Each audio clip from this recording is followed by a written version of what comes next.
What's up, guys? Well, got a couple parts came in. Belts for the Pierre Cardin. Super excited.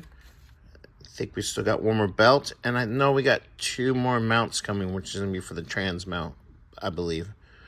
So, yesterday or Saturday, whatever day it was, I did a video on that.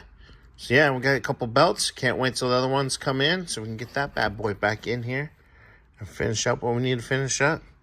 All right, guys. Whoa, we got two more belts that came in for the Pierre Cardin. Man, I can't wait till the other mounts come in.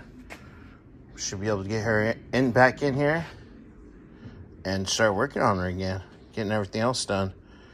But yeah, thought I'd share this. We got two more belts that came in today, and I'm gonna go send them in the trunk of the car so they're all in one spot. All right, guys, later.